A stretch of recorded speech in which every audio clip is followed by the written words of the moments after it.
भगवान है कि नहीं? अच्छा बताओ, वेद किसके लिए है? भगवान है ये समझाने कि भगवान नहीं है ये समझाने? जवाब दो। 18 पुराण किसके लिए हैं? भगवान है ये समझाने या भगवान नहीं है ये समझाने? बोलिए। 6 शास्त्र किसके लिए हैं? रामायण, वाल्मीकि रामायण अथवा तुलसीदास जी की रामायण क्या समझाती है? भगवान है अथवा नहीं है? कोई भी ग्रंथ एक ऐसा है हिंदू सनातन धर्म में जहां यह बताया जाता हो कि भगवान नहीं है, सिखाया जाता हो भगवान नहीं है, पढ़ाया जाता हो भगवान नहीं है, एक भी ग्रंथ है क्या? जवाब दो। इसके बावजूद भी हमारा दिमाग कहां जाता है? बोले भगवान नहीं है। इतने वेद, इतने पुराण, इतने शास्त्र, इतने ऋषि मुनियों की तपस्या का फल, ये सब होने के बावजूद भी हमारा दिमाग रात दिन इसमें लगता है कि भगवान नहीं है। इस दिमाग को संसार में लगाओ और संसार में लगाकर ये बताओ कि यहां भगवान है कि नहीं है। एक बहुत बड़ा राजा था, उसका एक प्रश्न था, और प्रश्न ये था कि कोई मुझे बताए भगवान है या नहीं, और है तो क्या करता है? पहले तो ये प्रूफ करो कि भगवान है, और फिर ये प्रूफ करो है तो क्या करता है।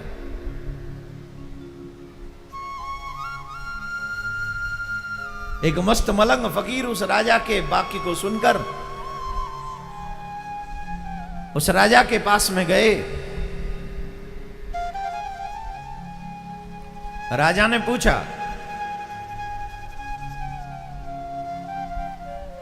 कहो महात्मा जी क्या भगवान है? महात्मा जी ने कहा हां भगवान है। बोले हम ऐसे नहीं मानेंगे, हमें प्रूफ करके बताओ कि भगवान है। बोले हम बता देंगे, पहले एक काम करो, एक दूध का कटोरा लाओ, हम दूध पिएंगे और फिर बाद में बताएंगे। राजा ने कहा महात्मा जी के लिए दूध का कटोरा लाया जाए। एक कटोरा आया दूध से भरा हुआ, बड़े ध्यान से सुनना।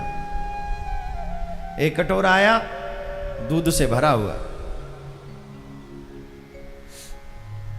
पूरा भरा हुआ था।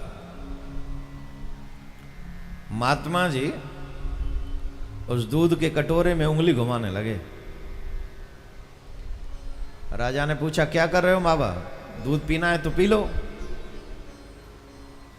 बोले मैं इस दूध में घी को ढूंढ रहा हूं,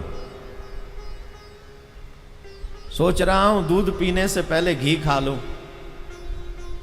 तो इस दूध में से घी निकालना चाह रहा हूं, ढूंढ रहा हूं पर मिल नहीं रहा। राजा बोले बाबा पागल हो गए हो क्या? ऐसे थोड़ी निकलेगा घी इसमें से। बोले तो कैसे निकलेगा? पहले ये दूध गर्म करना पड़ेगा, इसमें थोड़ा पानी मिलाना पड़ेगा, फिर खौलाना पड़ेगा, फिर ठंडा करना पड़ेगा, फिर दही जमाना पड़ेगा, फिर इसका मंथन करना होगा, फिर माखन निकालना होगा, उसके बाद फिर अग्नि में जलाना होगा, उसके बाद इसमें से घी प्राप्त होगा।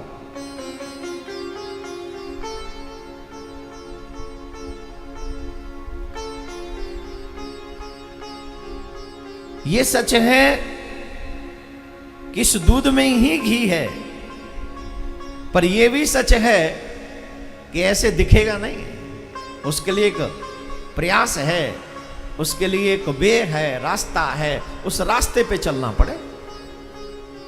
वो मार्ग पे चलोगे तो घी प्राप्त होगा। महात्मा जी ने कहा तुम भगवान से मिलना चाहते हो?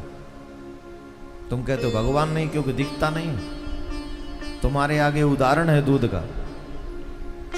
इस दूध में घी तो है पर दिख नहीं रहा, एक प्रोसेस है, वो करोगे तो दूध में से घी निकलेगा।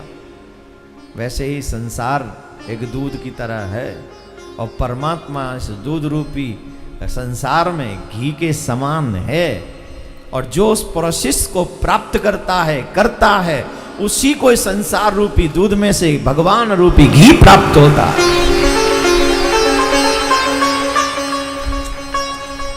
ज्ञान की अग्नि हो, श्रद्धा की दही जमे, विचारों का मंथन हो, तब जाकर कृष्ण रूपी घी तुम्हें प्राप्त होगा। ऐसे थोड़ी घी प्राप्त हो जाएगा। ये पर सच यही है कि दूध में घी है, लेकिन बिना प्रोसेस के घी प्राप्त नहीं होगा। तो ये सच है कि कण कण में कृष्ण समाया है, इसमें नो डाउट, कोई संदेह करने की वजह नहीं है कि भगवान नहीं है। भगवान है। सर्वम खलविदम ब्रह्म ईशावास्यमिदं सर्वम, सर्वम कृष्णमयम जगत। रामायण कह रही है हरि व्यापक सर्वत्र समाना। वल्लभाचार्य जी कह रहे हैं सर्वम कृष्णमयम जगत, गॉड इज एवरीवेयर। इंग्लिश के ज्ञानी भी कहते हैं गॉड इज एवरीवेयर, भगवान हर जगह है। लेकिन मिलता किसको है? जो उस प्रोसेस को करता है। बिना प्रोसेस के भगवान की प्राप्ति नहीं होती। बोले प्रोसेस क्या है? बोले ज्ञान, जो ज्ञान को चाहते हैं उनके लिए ज्ञान मार्ग है, जो वैराग्य को चाहते हैं उनके लिए त्याग मार्ग है, और जो ईश्वर को साकार रूप में प्यार करते हैं उनके लिए भक्ति मार्ग है। और कल काल में सबसे सरल प्रोसेस जो है वो भक्ति मार्ग का ही है। किए जा तू जग में भलाई का काम।